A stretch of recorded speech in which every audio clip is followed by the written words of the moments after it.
So I got this question, and I thought, let's make a video on the topic, with the aim to showcase different Malifaux crews playstyles, to give you some directions and suggestions and inspirations of what crews might be fun for you. Because one thing that is really cool with Malifaux is that all crews in general are quite different and unique, and do have some very strange and different kinds of playstyles, while drawing reference from other games with similar playstyles to various crews. For example, have you ever played one of those board games where you're deck building but also scrapping cards from your deck by simply improving and sculpting your deck towards a directed goal? In Malifaux you have a fate deck and a lot of abilities that are manipulating and controlling the cards that will be flipped. But the nightmare keyword really stands out here. With the bonus ability Lucid Dream, you will look at the top 3 cards, choose one that will be sent into removed from game and the other 2 to the discard. Now with the Dreamer Master, there's a lot of different abilities that draws the cards back into your fate deck again. Both of the Dreamer's first and second version will somehow return cards from removed from game to your fate deck.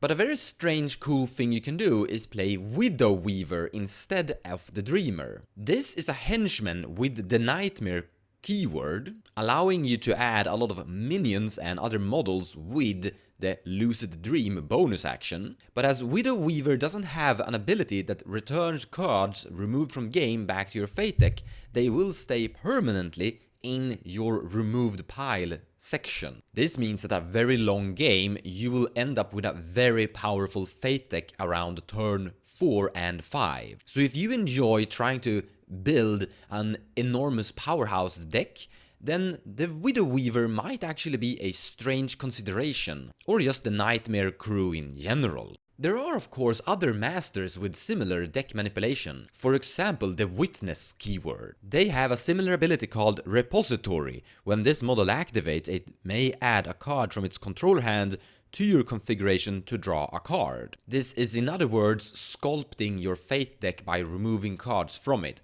Now these cards will go back to the fate deck at the end of the round, but with some models you are going to keep some of the cards in your configuration. In other words, preventing very low value cards to stay away from your fate deck. But there's another very cool gimmicky trick here. You see, when you have 3 cards with similar suit in your configuration, every Witness model may add that suit to one of their duels in any one activation.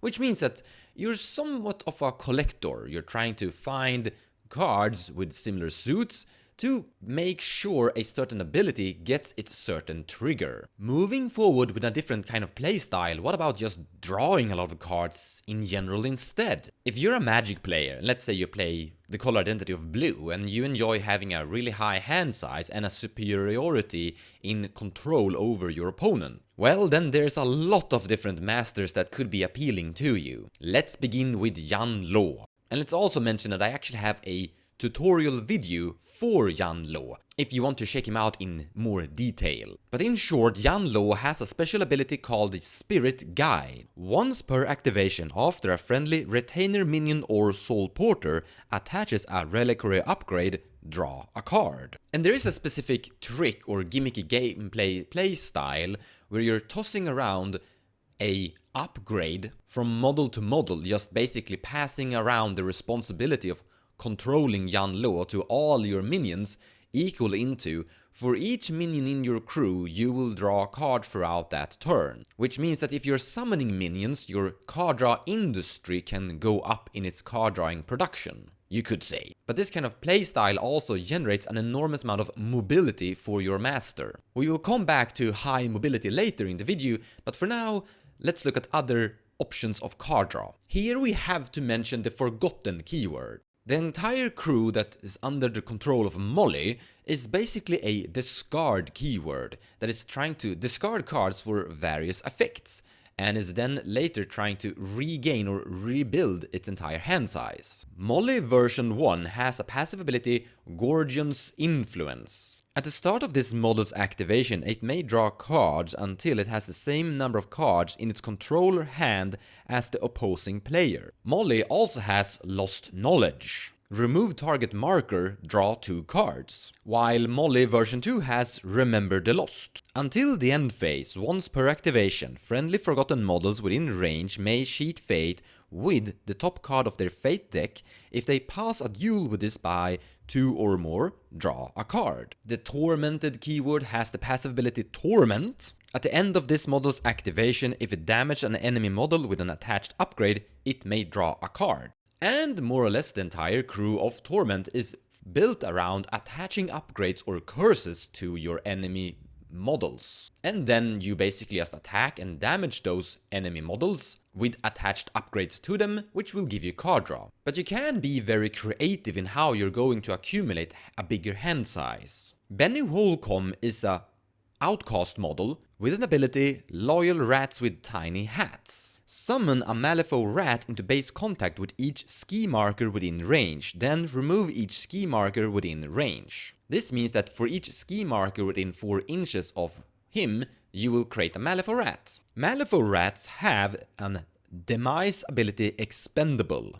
After this model is killed, its controller draws a card. So step 1, mass produce a lot of ski markers. Step 2, convert these ski markers into Malifaux rats. And when these Malifaux rats die, which they will do, you will draw cards. What is kind of cool about this is that you can mass produce a lot of Malifaux rats in turn 1, and then potentially have them die in turn 2, where you will be gaining the card draws then instead. Then we have to look into the Bugon keyword. Tiri the Nomad has an ability called Let Bygones Be Bygones. Once per activation, after a friendly Bugon model within 6 inches, including herself, resolves a successful action in which it declared a book trigger, it may draw a card. And more or less the entire Bugon crew has the passive ability Scars of Sheriff something. When this model is chosen to activate, if it has shielded, it may add a book trigger to all its duels total for that activation. And the entire Bugon crew is also built around having shielded on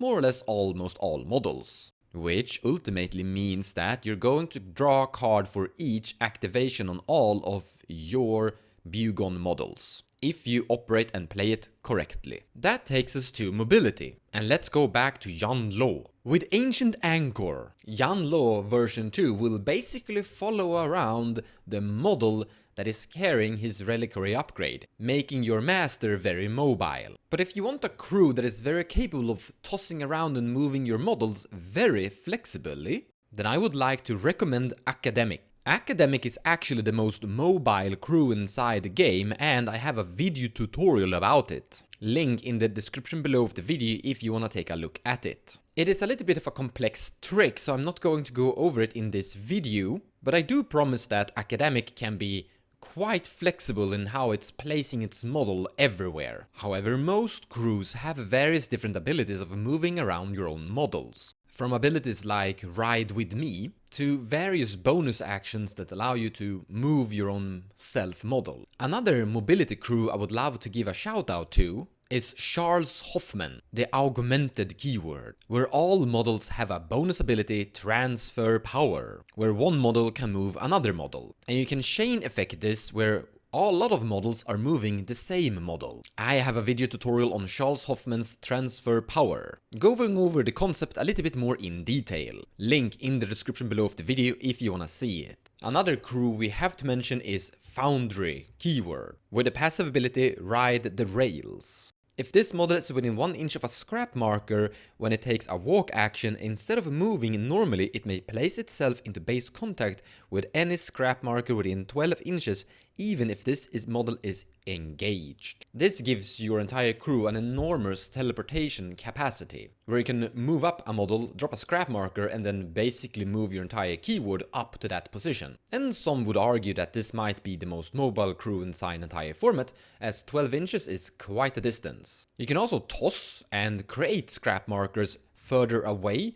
and then move models towards that position. But there is a keyword that is a little bit better at teleporting to other models. The Obliteration Crew keyword. All models have Stutter Time bonus ability that can send your own model into buried. And then by giving fast on enemy models, you can unbury in base contact with those. So you can unbury one of your friendly models and teleport it to an enemy model across on the other side of the battlefield, potentially. This is a test, so it can fail and your enemies can resist with cheating fate to make sure that your attack action that is giving the model fast fails, etc. But I think you see the potential of all your models could basically pop up anywhere against enemy models. You just have to be able to successfully make the attack bonus action, giving the enemy model fast. That takes us to a new concept, terrain decoration. There is a particular gameplay style where you're enjoying the feeling of just building a big industry of various effects